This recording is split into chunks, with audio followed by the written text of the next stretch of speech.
വളരെ പ്രധാനപ്പെട്ട മറ്റൊരു നീക്കം കൂടി മറ്റൊരു വിഷയത്തിൽ ഇന്ന് നടക്കുന്ന ഒരു ദിവസമാണ്. നമുക്ക് അറിയാം, ഒരിക്കലും മറക്കാൻ കഴിയില്ല ശിരൂരിൽ മണ്ണിടിച്ചിലിൽ കാണാതായ മലയാളി അർജുനെ ഇതുവരെയും നമുക്ക് തിരികെ ലഭിച്ചിട്ടില്ല. അർജുൻ ഓടിച്ച ലോറി ഒക്കെയും കണ്ടെത്താനുള്ള ദൗത്യം ഇപ്പോഴും ബാക്കി നിൽക്കുകയാണ് എന്നതാണ് അതിൻ്റെ വസ്തുത.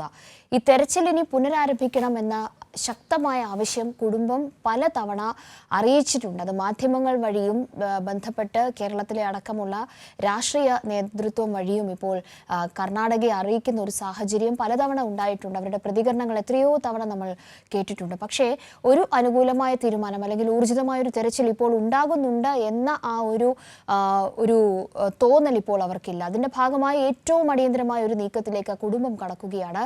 കർണാടക മുഖ്യമന്ത്രി സിദ്ധരാമയ്യ, ഒപ്പം തന്നെ ഉപമുഖ്യമന്ത്രി DK ശിവകുമാർ എന്നിവരെ കാണാൻ അർജുന്റെ കുടുംബം തീരുമാനിച്ചിരിക്കുന്നു. ഇന്ന് വൈകിട്ട് ബംഗളൂരുവിലാണ് കൂടിക്കാഴ്ച നടക്കുക. ഡ്രഡ്ജർ എത്തിച്ച് തെരച്ചിൽ ഉടൻ തുടങ്ങണമെന്ന് കുടുംബം ആവശ്യപ്പെടും. സിജു കണ്ണൻ ഇപ്പോൾ കൂടുതൽ വിവരങ്ങളുമായി ചേരുന്നുണ്ട്. സിജു, ഈ ഡ്രഡ്ജർ എത്തിച്ച് ഉള്ള തെരച്ചിലിൽ മാത്രമേ ഇനി എന്തെങ്കിലും പ്രതീക്ഷയ്ക്ക് വക നൽകുന്ന അർജുനെ കണ്ടെത്താനാകുമെന്ന പ്രതീക്ഷയ്ക്ക് ഊന്നൽ നൽകുന്ന നിലയ്ക്കുള്ള ആഴത്തിലുള്ള തെരച്ചിൽ നടത്താൻ കഴിയുകയുള്ളൂ എന്നത് നേരത്തെ തന്നെ വ്യക്തമായതാണ്. അപ്പോൾ എങ്ങനെയാണ് ഇനി ഡ്രഡ്ജർ എത്തിക്കാനുള്ള തീരുമാനം, എപ്പോഴത്തേക്ക് എന്നതിൽ ഒരു കൃത്യമായ സൂചന അത് കേരളത്തിന് ഒന്നാകെ ലഭിക്കേണ്ടതുണ്ട്, ഒപ്പം കുടുംബത്തെയും അത് അറിയിക്കേണ്ടതുണ്ട്. ഈ ഒരു പശ്ചാത്തലത്തിലാണോ കുടുംബം ഇന്ന് കർണാടക മുഖ്യമന്ത്രിയെയും ഉപമുഖ്യമന്ത്രിയെയും കാണുന്നത്?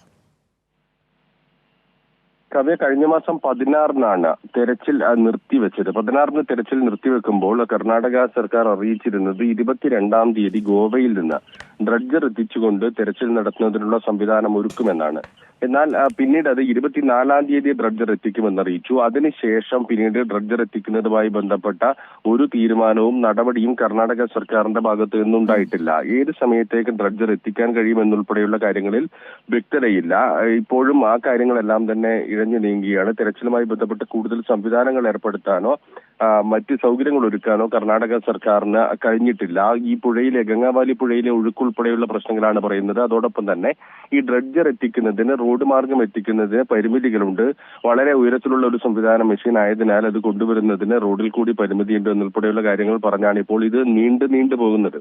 ഈ സാഹചര്യത്തിലാണ് അർജുന്റെ കുടുംബം ഈ മുഖ്യമന്ത്രിയെയും അതോടൊപ്പം തന്നെ ഉപമുഖ്യമന്ത്രിയെയും കാണാനുള്ള ഒരു ശ്രമം നടത്തിയത്. അതോടൊപ്പം തന്നെ കോഴിക്കോട് അർജുൻ രക്ഷാസമിതി എന്ന പേരിൽ ആക്ഷൻ കമ്മിറ്റിയും രൂപീകരിച്ച് പ്രവർത്തിക്കുന്നുണ്ട്. ഈ സാഹചര്യത്തിൽ MK രാഘവൻ MP, അതോടൊപ്പം തന്നെ മഞ്ചേശ്വരം MLA KM അഷ്റഫ് എന്നിവരോടൊപ്പം അർജുന്റെ കുടുംബാംഗമായ സഹോദരിയുടെ ഭർത്താവായ ജിതിൻ ബംഗളൂരുവിലേക്ക് എത്തിയിട്ടുണ്ട്. ഇന്ന് വൈകുന്നേരം ബംഗളൂരുവിൽ നിന്ന് മുഖ്യമന്ത്രി സിദ്ധരാമയ്യ, അതോടൊപ്പം തന്നെ ഉപമുഖ്യമന്ത്രി DK ശിവകുമാർ എന്നിവരെ കാണാൻ സൗകര്യമൊരുക്കാമെന്നാണ് അറിയിച്ചിട്ടുള്ളത്. എന്നാൽ ഏത് സമയത്ത് കാണാൻ കഴിയും എന്ന കാര്യത്തിൽ കൃത്യമായി വ്യക്തതയില്ല. വൈകുന്നേരത്തിന് ശേഷം രാത്രിയോടുകൂടി കാണാൻ കഴിയുമെന്നാണ് ഇപ്പോൾ അറിയിച്ചിരിക്കുന്നത്. ഈ പ്രധാനമായും ഈ കുടുംബത്തിന്റെ പ്രതിനിധി എന്ന നിലയിൽ സഹോദരിയുടെ ഭർത്താവ് ജിതിൻ അവിടെ എത്തുമ്പോൾ അവർ മുന്നോട്ട് വെക്കാൻ പോകുന്ന ഒരു കാര്യം ഡ്രഡ്ജർ ഉൾപ്പെടെയുള്ള കൂടുതൽ സംവിധാനങ്ങൾ ഉപയോഗിച്ചുകൊണ്ട് തെരച്ചിൽ എത്രയും പെട്ടെന്ന് പുനരാരംഭിക്കണം, അർജുനെയും ലോറിയെയും കണ്ടെത്തുന്നതിനുള്ള ശ്രമം എത്രയും പെട്ടെന്ന് പുനരാരംഭിക്കണം, വളരെ അടിയന്തരമായ നടപടികൾ സ്വീകരിക്കണമെന്ന ആവശ്യമായിരിക്കും ഇവർ മുന്നോട്ട് വെക്കുന്നത്. ഏതായാലും കൂടിക്കാഴ്ച വൈകുന്നേരമാണ് തീരുമാനിച്ചിരിക്കുന്നത്. കാവ്യ, ഇപ്പോൾ ശിരൂരിൽ നടക്കുന്നത് എന്താണ് സിജു കണ്ണൻ? ഏതെങ്കിലും നിലയ്ക്ക് ഉള്ള ചെറിയ തോതിലെങ്കിലും തെരച്ചിൽ പുരോഗമിക്കാനുള്ളൊരു സാധ്യതയുണ്ടോ, അതോ പൂർണ്ണമായും ഒരു നിശ്ചലാവസ്ഥയാണോ ആ പ്രദേശത്ത്?